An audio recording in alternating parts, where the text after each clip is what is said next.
I'd just like to add that what Shara was saying about the worldwide movement, it's been very valuable to me. When we started in ConCIencia, it was actually an innovative approach to environmental education, which was really hands-on. And we felt like we were very isolated and very alone. And through the book and the resources, we've come to get to know all of you and all this wealth of information and just extraordinary people that are doing extraordinary work. So I do urge you to join the movement and to feel supported by others that are working in similar things. So I wanted to start just by a show of hands. How many of you are from a city? Yeah. Well, I'm from a 16 million people city called Lima, which is the Peruvian capital. So of us that are from the city, do you believe that people in rural areas have a deeper understanding of nature? Please raise your hand. I used to believe that, but as a young conservation biologist, I moved from the city up to this beautiful location in the north of Peru. And this is my backyard.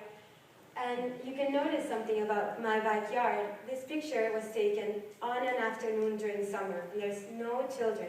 And that's how it is all the time. And so where are the children? They're playing on the roads, they're queuing up in the internet cabin to play internet games, or they're watching TV.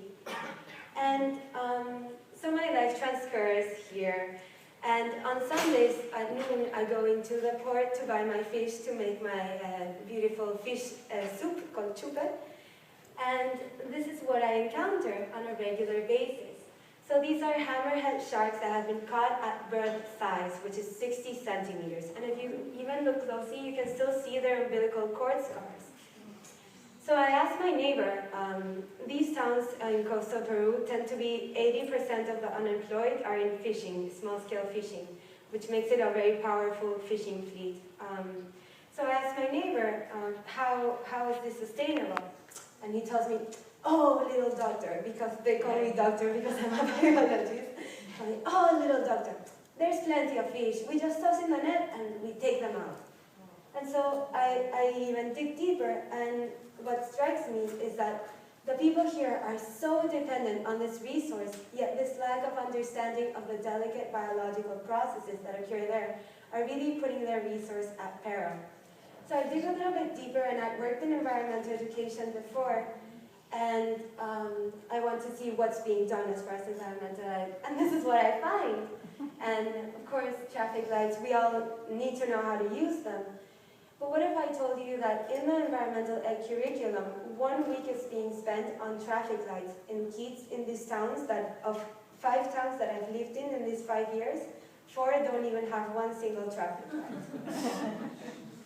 And so, you know, this triggers, all these 3 factors combined triggering me a deep transformation that really impact how I view my life, my work, and conservation. And so I pulled together the little resources that I had at that time, which was Facebook. And then I make a Facebook post, who wants to come here and stay at my house and do a summer nature camp with me? And so 2 of my friends respond and come. And we start what is now ConCIencia. So for those of you that don't speak Spanish, it means both awareness and with science. It's a little play on words. And so it started out with 2 people and 25 students, and today we have 500 students per year.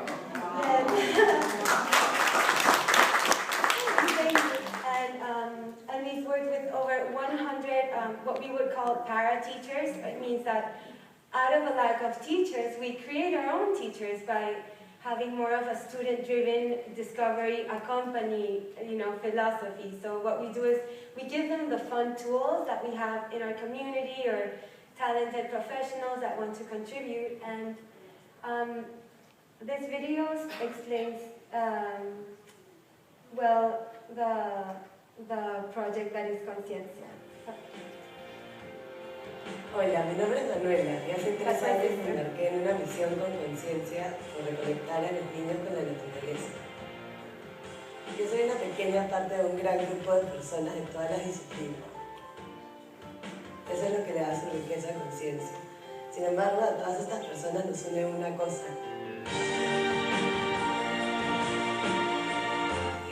la pasión por la naturaleza. En ConCIencia sacamos el máximo potencial educativo de la naturaleza, a través del juego, la curiosidad, la creatividad y los sentidos. Trabajamos a lo largo de la costa de Perú, en Cerritos, Lobitos, Ancón y Lima. Nuestro trabajo es reconectar a las personas con la naturaleza y en el proceso consigo mismos. Este bosque lo sembramos porque queríamos que ellos tengan un espacio verde en el cual jugar y en el cual explorar. Y aparte porque este bosque también lo estamos utilizando como una herramienta para la enseñanza. Entonces a través de distintos tipos de actividades damos lecciones desde matemáticas hasta arte o lengua. ¿Por qué lo hacemos? Porque solo conservaremos lo que amamos, solo amamos lo que entendemos. En ConCIencia ayudamos a los niños a entender la naturaleza en sus propios términos y porque realmente creemos que los niños necesitan de la naturaleza como la naturaleza necesita de los niños.